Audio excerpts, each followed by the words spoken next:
साल 2025। अगर इस साल को एक लाइन में समझना हो तो ये एक पहेली जैसा था। हाँ, एक विरोधाभास। बिल्कुल। एक तरफ हम जापान को पीछे छोड़कर दुनिया की चौथी सबसे बड़ी अर्थव्यवस्था बन गए, जो मतलब एक बहुत बड़ी खबर थी। और दूसरी तरफ डॉलर पहली बार 90 रुपए के पार निकल गया। मतलब एक तरफ जबरदस्त ताकत और दूसरी तरफ एक जाहिर होती कमजोरी। बिल्कुल। और 2025 की कहानी सिर्फ इन बड़ी बड़ी हेडलाइंस में नहीं है। सही बात है। असली कहानी तो इन खबरों के पीछे छिपी है। ये वो साल था जब हर बड़ी कामयाबी के साथ कहीं न कहीं एक चेतावनी भी जुड़ी हुई थी। और आज हम 2025 की इसी बैलेंस शीट की परतें खोलकर देखेंगे, जिसमें जश्न भी है और कुछ गहरे सवाल भी। बिल्कुल, कि अर्थव्यवस्था की रफ्तार, सुरक्षा को लेकर हमारी नई सोच और इन सब का एक आम इंसान की जिंदगी पर क्या असर पड़ रहा था। तो चलिए अर्थव्यवस्था से ही शुरू करते हैं। चौथी सबसे बड़ी इकोनॉमी बनना, जीडीपी ग्रोथ लगभग 8% पर। और कुछ महीनों के लिए तो महंगाई गिरकर 1% तक आ गई थी। हाँ, दुनिया के बड़े बड़े अर्थशास्त्री कह रहे थे कि ये कॉम्बिनेशन ये तो लगभग नामुमकिन है। नामुमकिन इसलिए क्योंकि तेज ग्रोथ हमेशा अपने साथ ज्यादा महंगाई लाती है।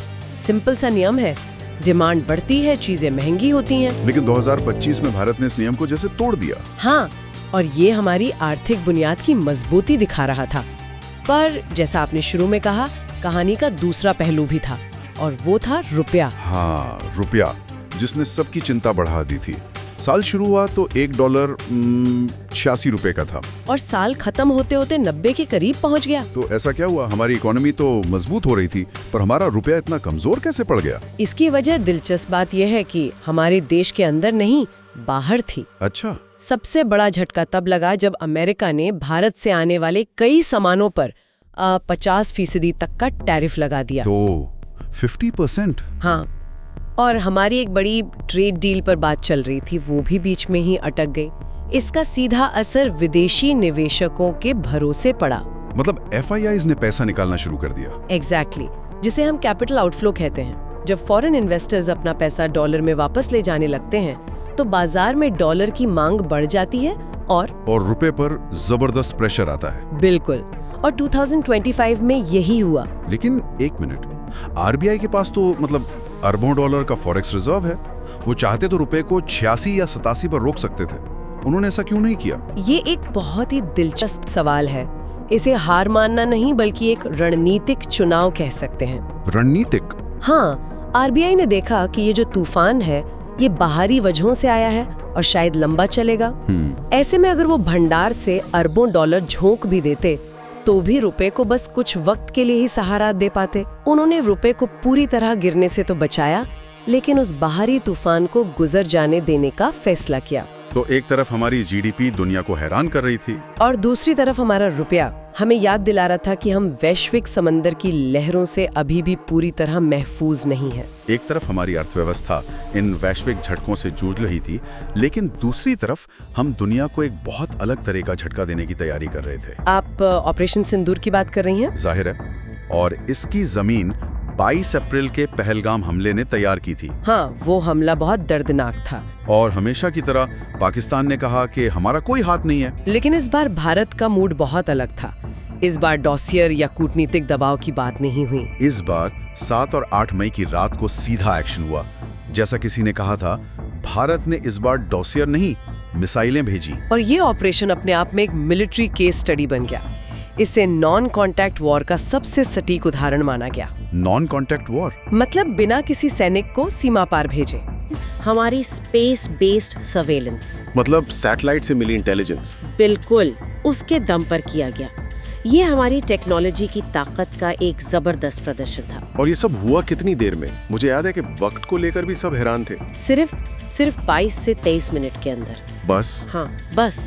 भारत में POK और पाकिस्तान के पंजाब में 9 आतंकी ठिकानों को निशाना बनाया।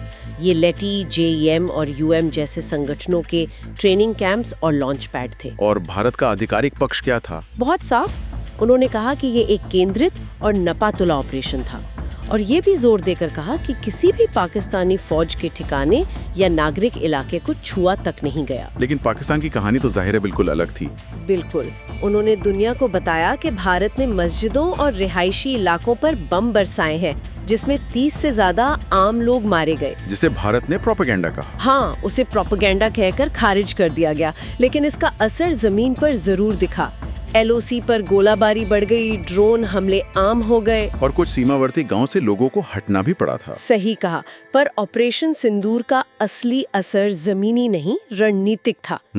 इसने भारत की नेशनल सिक्योरिटी डॉक्ट्रिन में एक नया अध्याय लिख दिया। मतलब अब भारत सिर्फ बचाव नहीं करेगा, हमला भी करेगा। उससे भी एक कदम आगे।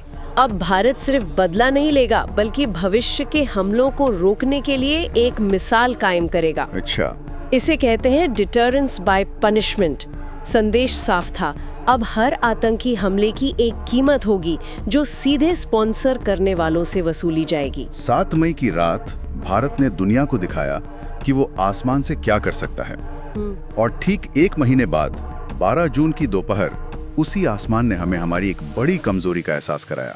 Air India flight 171। Air India flight 171, इसका जिक्र आते ही आज भी सिहरन होती है। वो भारतीय एविएशन के इतिहास का शायद सबसे काला दिन था। अहमदाबाद से लंदन जा रहा एक बिल्कुल नया बोइंग 787-8 विमान, और टेक ऑफ के सिर्फ 32 सेकंड बाद हाँ, शहर के बीचों बीच BJ मेडिकल कॉलेज के हॉस्पिटल पे आ गिरा। 242 लोग विमान में सवार थे और सिर्फ एक जिंदा बचा। और जमीन पर भी 2 दर्जन से ज्यादा जानें गई। मौसम साफ था, विमान नया था, पायलट अनुभवी थे। तो फिर हुआ क्या? शुरुआती जांच रिपोर्ट ने तो इस रहस्य को और भी उलझा दिया। रिपोर्ट ने सब कुछ छोड़कर सिर्फ 3 सेकंड की एक घटना पर सारा ध्यान खींच लिया। कौन सी घटना? फ्लाइट डेटा रिकॉर्डर के मुताबिक टेक ऑफ के ठीक 3 सेकंड बाद विमान के दोनों इंजनों के fuel control switch run mode से कट ऑफ मोड पे चले गए। कट ऑफ मतलब जैसे किसी ने कॉकपिट में स्विच बंद कर दिया हो। हाँ, दोनों इंजनों का एक साथ। ये कैसे मुमकिन है? ठीक यही सवाल इस हादसे को इतना रहस्यमयी बनाता है। एक साथ दोनों का बंद होना, ये लगभग नामुमकिन है जब तक कि कोई जानबूझकर ऐसा ना करे। तो क्या ये पायलट की कोई भयानक भूल थी, कोई तकनीकी खराबी, या फिर कोई साजिश? और रिपोर्ट ने क्या कहा? कुछ तो बताया होगा। रिपोर्ट में बस इतना लिखा था, कारण अज्ञात, जांच जारी है। बस? हाँ, बस। और इस एक लाइन ने अटकलों का ऐसा बाजार गर्म किया जो आज तक ठंडा नहीं हुआ है। ये विरोधाभास परेशान करने वाला है।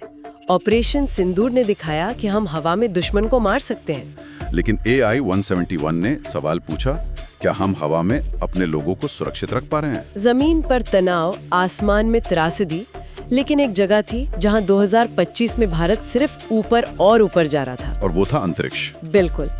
ये इस साल की सबसे सकारात्मक कहानियों में से एक थी। इसरो ने एक के बाद एक कई कमाल किए, जिसमें सबसे बड़ा था एस्पेडेक्स मिशन। हाँ, एस्पेडेक्स यानी स्पेस डॉकिंग एक्सपेरिमेंट। आसान भाषा में समझाएं तो इसका मतलब क्या है? इसका मतलब है अंतरिक्ष में 2 चीजों को आपस में जोड़ना।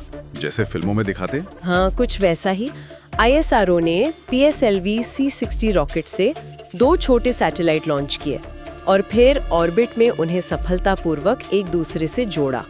ये सुनने में आसान लगता है, पर ये बेहद जटिल तकनीक है। और ये हमारे लिए जरूरी क्यों है? ये भविष्य की चाबी है। अगर हमें अपना स्पेस स्टेशन बनाना है, या गगनयान जैसे मिशन करने हैं, एग्जैक्टली, या अंतरिक्ष में किसी सैटेलाइट को ठीक करना है, तो हमें ये तकनीक चाहिए ही चाहिए।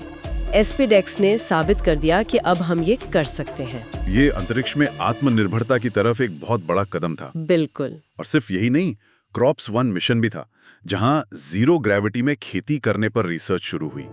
और शायद सबसे बड़ी बात, हमारे अपने स्वदेशी चिप्स। कल्पना 3201, ये नाम बहुत जरूरी है। क्यों? ये चिप्स रणनीतिक रूप से सोने की तरह कीमती हैं। अब हमारे सैटेलाइट्स और रॉकेट विदेशी चिप्स पर निर्भर नहीं है। मतलब कोई देश हम पर प्रतिबंध लगाकर हमारा स्पेस प्रोग्राम नहीं रोक सकता? सही पकड़े। और ये बात बहुत दिलचस्प है कि जब ऑपरेशन सिंदूर हुआ तो दुनिया के डिफेंस एक्सपर्ट्स भारत की मिसाइल सटीकता और सैटेलाइट से निगरानी की क्षमता देखकर हैरान थे। अच्छा। इन स्वदेशी चिप्स और स्पेडेक्स जैसी सफलताओं ने उस धारणा को और मजबूत किया कि भारत अब एक टेक्नोलॉजी सुपर पावर बनने की राह पर है। चलिए अंतरिक्ष से जमीन पर वापस आते हैं, बात करते हैं देश की राजनीति और समाज की। 2025 में एक बड़ा बदलाव ये था कि प्रधानमंत्री अब पूर्ण बहुमत वाली सरकार के नेता नहीं थे। हाँ, वो एक गठबंधन सरकार चला रहे थे और इसका असर फैसले लेने की प्रक्रिया पर दिख रहा था। कैसे? अब फैसले लेने से पहले ज्यादा बातचीत और सलाह मशवरा हो रहा था। ये भारतीय लोकतंत्र के एक नए दौर जैसा था। जहां समझौते और संतुलन की अहमियत बढ़ गई थी। बिल्कुल। लेकिन विकास की रफ्तार रुकी नहीं थी। हाईवे, नई मेट्रो लाइनें और खासकर डिजिटल पेमेंट, यूपीआई और ओएनडीसी की सफलता तो दुनिया भर में केस स्टडी बन गई थी। बिल्कुल। बाहर से देखने पर सब कुछ बहुत शानदार लग रहा था। इंफ्रास्ट्रक्चर चमक रहा था, डिजिटल इकोनॉमी दौड़ रही थी। लेकिन इसी चमकती तस्वीर के अंदर एक बड़ा सवाल छिपा हुआ था। वो क्या? सवाल ये कि अगर जीडीपी 8% की रफ्तार से बढ़ रही है और महंगाई भी काबू में है, तो फिर युवाओं में इतनी बेचैनी और निराशा क्यों है? ये बहुत जरूरी सवाल है, क्योंकि ये बेचैनी साफ दिख रही थी। इसका जवाब रोजगार की क्वालिटी में छिपा है। नौकरियां थीं, लेकिन कैसी? गिग इकोनॉमी वाली। मतलब delivery service, app based taxi. हाँ, टेम्पररी कॉन्ट्रैक्ट्स। इन नौकरियों में पैसा शायद मिल रहा था, लेकिन कोई जॉब सिक्योरिटी नहीं थी, कोई भविष्य नहीं था। अच्छी क्वालिटी वाली स्थिर नौकरियों की भारी कमी थी। और इसका असर सिर्फ शहरों में था या गांव में भी? गांव में स्थिति और भी जटिल थी। खेती की लागत तो बढ़ रही थी, लेकिन फसल का दाम उस हिसाब से नहीं बढ़ रहा था, जिसे ग्रामीण आय पर दबाव बना हुआ था। हाँ, तो एक तरफ भारत के शहर चमक रहे थे और दूसरी तरफ ग्रामीण भारत में एक खामोश तनाव था। और यहीं पर 2025 का सबसे बड़ा सवाल खड़ा होता है कि ये तरक्की है किसके लिए? क्या ये सिर्फ आर्थिक ग्राफ और आंकड़ों के लिए है या जमीन पर खड़े आम इंसान के लिए भी है? बिल्कुल। तो जब हम 2025 की पूरी तस्वीर को एक साथ रखते हैं, तो एक अजीब सा कोलाज बनता है। एक तरफ दुनिया की चौथी सबसे बड़ी अर्थव्यवस्था होने का जश्न, ऑपरेशन सिंदूर जैसा सैन्य पराक्रम और ISRO के ऐतिहासिक मिशन, और दूसरी तरफ 90 के पार जाता रुपया, अमेरिकी टैरिफ का डर, एयर इंडिया 1771 की वो कभी न भरने वाली टीस, और देश के करोड़ों युवाओं के मन में भविष्य को लेकर एक अनिश्चितता।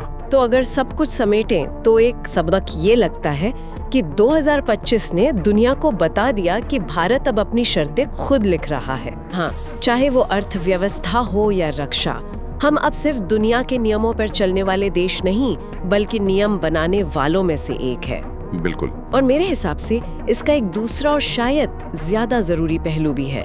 वो ये कि 2025 ने हमें सिखाया कि किसी देश की असली ताकत सिर्फ मिसाइलों और जीडीपी के आंकड़ों से नहीं आती। तो फिर किससे आती है? असली ताकत तब बनती है जब एयर इंडिया 1771 में सफर करने वाला हर यात्री, सीमा पर रहने वाला हर परिवार और रुपए की गिरावट से जूझता हर आम आदमी खुद को सुरक्षित महसूस करे।